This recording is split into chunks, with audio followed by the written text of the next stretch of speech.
Now, holidaymakers and Capetonians were alarmed a few days ago when a seal attacked and several swimmers, including a child, on Clifton's 4th beach. The child was attacked and so was a woman.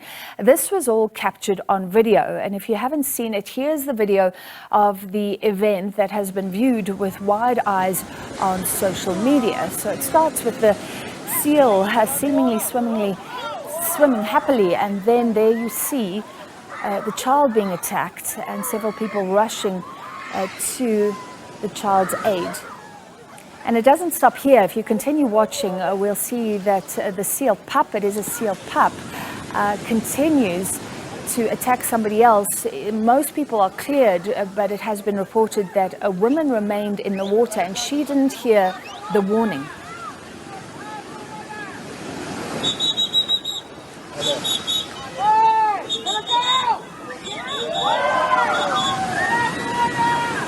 So this is when the seal attacked the woman. Oh my God.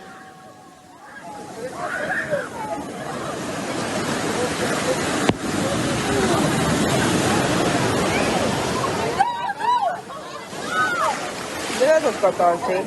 Aplaya la vida y la goce.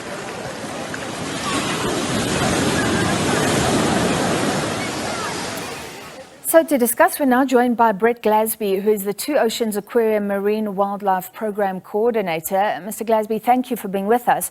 Apparently, even after that, the seal pup came out of the water and attacked people on the beach. I had no idea that a seal could be that aggressive. Just tell us your thoughts about this. How common are seal attacks? Well, to be honest, this behavior is not normal at all. So generally seals, particularly these young ones that we refer to them as yearlings, they're about a year old, are very docile, and if they do feel threatened or harassed by people at all when they're on the beach resting, they will simply enter the water again. What we are seeing, though, is actually long-term effects from a situation that we had last year, where a number of seals around the Cape Peninsula were affected by domoic acid poisoning, which they get from red tide. And this domoic acid poisoning has a neurological effect in that it causes swelling on the brain, and the long-term effect is that these animals lose their fear. So instead of running away from trouble, they will take it head on and fight. So what happened with this seal in particular is that he did feel threatened.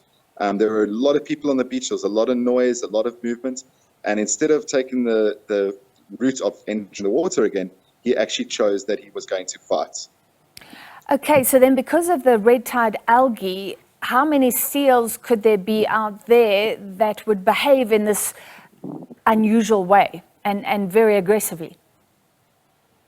Well, unfortunately, we don't know how many. What we do know is that there have been a few of these attacks in the last few months, notably at Fishhook Beach, which was also captured on and shared on social media, as well as Komaki Beach and a few other locations along the coast. In terms of how many there are, we actually don't know. That'll only show as these animals do exhibit this behavior. And for that reason, we're advising all members of the public just to be wary around wild animals, and particularly around seals right now. If you do see on the beach, keep your distance and notify the authorities, such as the Cape Aglobe SPCA or the Two Oceans Aquarium. So is this a lifelong effect? The swelling on the brain, does it mean they will always be aggressive? And are other animals affected at all?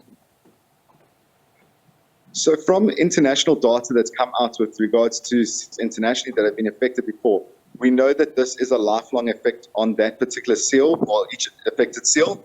The reality is, though, when they don't have a flight response to danger, their chances of surviving very long are very low and slim. Any predator that approaches them, instead of fleeing, if they decide they're going to take it on, their chance of surviving that situation is very low. So just by order of what they're doing, they won't survive very long, but it is lifelong. As long as they are alive, they will be affected due to these side effects from the domoic acid poisoning. All right, and reportedly everybody's okay, but how serious could a seal bite be? So in the short term, it's a little bit worse than a dog bite. I mean, a seal bite is painful. You are going to require probably stitches. There will be damage. But long term is the bacteria from the mouth causes a lot of damage. So they have a lot of bacteria in the mouth, and for that, a lot of antibiotics are required. So anyone that is bitten by a seal, even if it's a small bite, we do advise that they do visit a hospital and get a tetanus injection, as well as go onto a course of antibiotics just to prevent any infections from the bacteria in the mouth. All right, and I mean, there was some speculation that maybe people don't help if they bother the seal. From what the picture you're painting suggests that the seal could have been aggressive anyway. Any thoughts on that? And what do you do if you are swimming happily and you encounter a seal? You said stay on the beach, but what if you're already in the water? Well, so generally, if you're in the water, you would have passed the seal on the beach and seen the seal, so it's advisable to keep away. I do know that all of the authorities from City of Cape Town, the lifeguards, NSRA, everyone is aware of the situation, and I think we'll be a lot more wary of seals and notify people if there are seals moving about. And the reality is that we do live in a wild country, a wild city, and you need to just be aware wildlife is there. So even when you're swimming, there could potentially be sharks, there could potentially be seals. Just be aware of your surroundings, and if you do see anything moving in the water, just get out as quickly as possible.